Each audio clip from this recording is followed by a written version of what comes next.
6 or 7 years ago, I got in probably the best shape of my life, with the possible exception of when I was in high school and playing tennis. I was a competitive tennis player back then, so I was probably in better shape then, and plus I was a teenager, so there's that. But I got in probably the best shape of my life by doing P90X. Now, if you're not familiar with P90X, it's been around for like 10 years or something like that.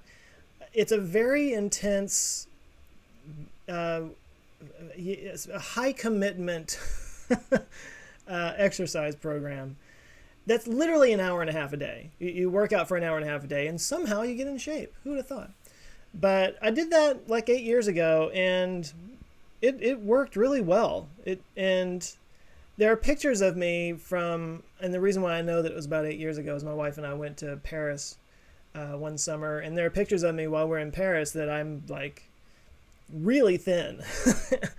And it's not that I'm not thin now. I'm not big. I just I want tone. I want some kind of muscle tone, kind of thing.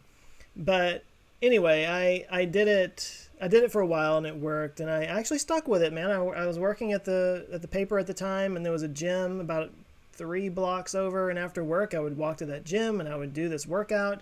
Had it on my headphones, and then I'd come home every day after work. And I stuck with it. Now the reason why it's called P90X is because it's 90 days, so it's a 3-month program.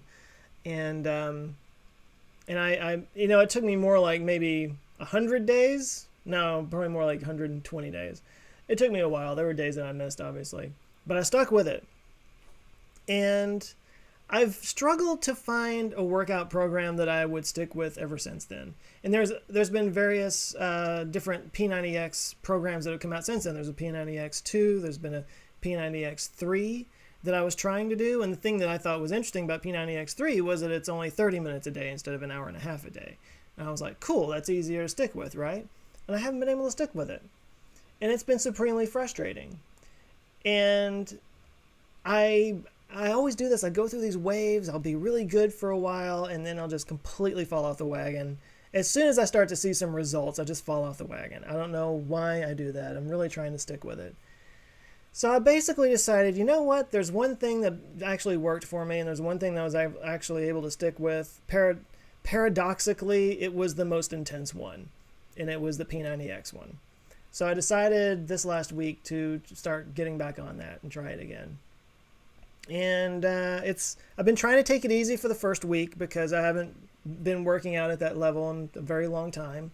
And but if you're familiar with the program, they have all these different movements and weights, and there's little breaks here and there. And I basically was like, look, I just have to do some of each one of these different movements. I don't have to do the entire rep, and I don't have to lift heavy weights. I just need to do something in this first week and get through it. So I've been doing it, and I've stuck with it so far. I am positive that I will miss a day at some point. But I just am mostly fascinated by the fact that it's easier for me to commit to something really hard than it is for me to commit to something that's not as hard. That seems like a giant paradox to me. I don't know why that is. I don't know if I'm alone in that. It's kind of one of those things, and this is a weird connection, but I think one of the Nazi guys, Goring or whatever, was saying that like it's easier to get people to believe a big lie than a small one. Is that making any sense? That's just a weird connection I just made. Anyway, but if I start doing these videos and I'm making absolutely no sense, it's probably because I'm completely exhausted because I just worked out for an hour and a half. My body is not used to this. And hopefully I'll start to see some changes. Like the beard, everybody seems to like the beard, but to be quite honest, one of the main reasons I started growing this out was just because I didn't like what was going on with my chin. I don't have a very strong chin anyway, and when I put on like anything at all, I get this like I get this George Lucas thing, froggy looking thing down here, and I've been trying to control that. I hate that I have to grow out facial hair to keep that from becoming prominent. But anyway, so we'll see how I do. I'm going to try to stick it out all the way through. It's been a long time since I've gone all the way through it like that. But really, I have no excuse. I work from home now, at any time of the day, I could set everything aside and go do that if I wanted to. And I actually have the Beachbody app on my Apple TV downstairs. So, I've paid for that. I'm not a member of a gym right now. The gym that I was going to, I talked about this once before, but they just closed out of nowhere. So before I go sign up for another gym and start paying money and dues for a gym that I'm probably never going to be able to get out of, I thought I'm already doing this Beachbody thing. I might as well try it. Might as well give it my all. So that's what I'm doing. And we'll see what happens.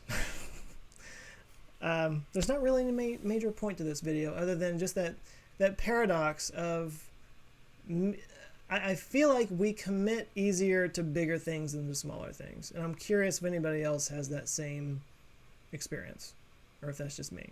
That's just a weird quirk of mine. Anyway, wish me luck.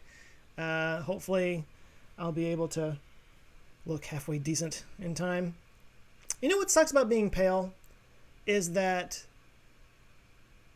if a pale guy anyway, if you're a pale girl and you're in good shape, guys don't care. I couldn't care less if a girl is pale. And no guy on earth could care less if a girl is pale. But a guy, it doesn't work that way. Like, I could get in the best shape. I could look like David Beckham in terms of my body, right? But when at the paleness level that I am, I could still go to a beach and take my shirt off, even with David Beckham's body, and people would just be like, "Oh my God, dude, no. Nobody wants to see that. Put that away." You know, it's really unfortunate. It's also unfortunate that my body hair is very dark, so I just kind of have that sort of sickly Eastern European look. It's great. It's good stuff. Anyway, I am hoping that I can get the kind of body that will only nauseate people a little bit instead of a lot. So wish me luck with that, and I'll see you tomorrow. Take care.